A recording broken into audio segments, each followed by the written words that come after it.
Se precisássemos escolher a cidade mais aterrorizante dos Estados Unidos, certamente seria Seattle. O ano era 1980. Tudo por causa de um assassino perturbado que apareceu na cidade.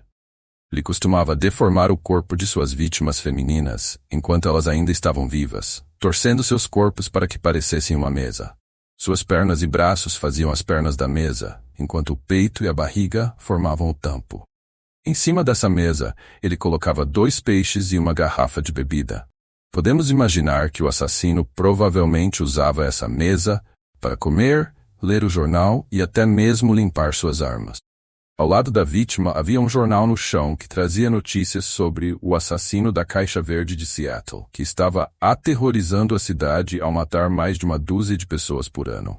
Quando a perícia examinou o corpo da vítima, descobriu que ela tinha 19 anos e, assim como as 15 vítimas anteriores, havia sido abusada antes de ser morta. Todas as vítimas eram prostitutas da zona de luz vermelha de Seattle. Devido à natureza de seu trabalho, quando desapareciam, seus colegas apenas pensavam que haviam voltado para casa para casar com um homem decente. Portanto, não notificavam a polícia. Antes que a polícia pudesse encontrar pistas, alguns dias depois, outro assassinato aconteceu. O homem estava remando no rio Green quando, de repente, viu um rosto humano no fundo da água, olhando fixamente para ele. Assustado, o homem perdeu o equilíbrio e caiu no rio. Foi então que ele viu o corpo. Era uma mulher seminua, com os pés amarrados a pedras, de pé no fundo do rio. Quando a polícia recuperou o corpo, encontraram traços de sêmen, mas como a tecnologia de DNA ainda não estava disponível, não puderam identificar o assassino. Para tentar pegar o criminoso rapidamente, o xerife Dave e várias policiais femininas se disfarçaram de prostitutas, vestindo meias de seda e vestidos, tentando atrair o assassino. No entanto, parecia que o assassino percebeu a armadilha e não mordeu a isca. Pouco tempo depois, Dave recebeu uma denúncia de um cafetão. Ele relatou que, enquanto sua namorada lavava o cabelo de um cliente, o homem tentou estrangulá-la. Felizmente, a mulher era forte e conseguiu escapar. Dave prendeu o suspeito, um homem chamado Gary Ridgway. Durante o interrogatório, Gary negou firmemente ter qualquer envolvimento com salões de cabeleireiro, alegando medo de contrair doença. A polícia o submeteu a um teste de polígrafo 2 vezes, e ele passou em ambos. Sem provas diretas, a polícia foi forçada a libertar Gary, mantendo apenas uma amostra de saliva dele.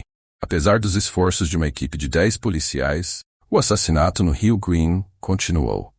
Durante 20 anos, cerca de 80 mulheres desapareceram nas proximidades do Rio Green.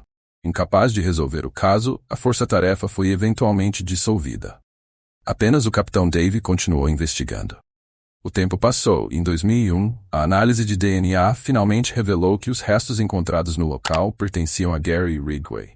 Confrontado com provas irrefutáveis, Gary inicialmente confessou apenas 3 assassinatos.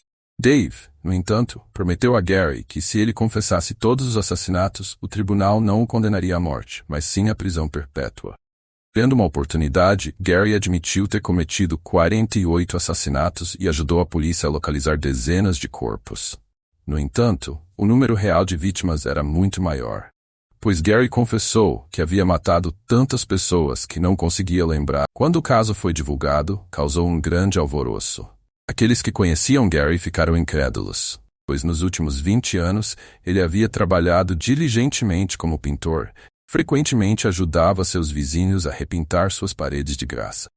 Como um homem tão aparentemente gentil poderia se tornar um assassino tão cruel?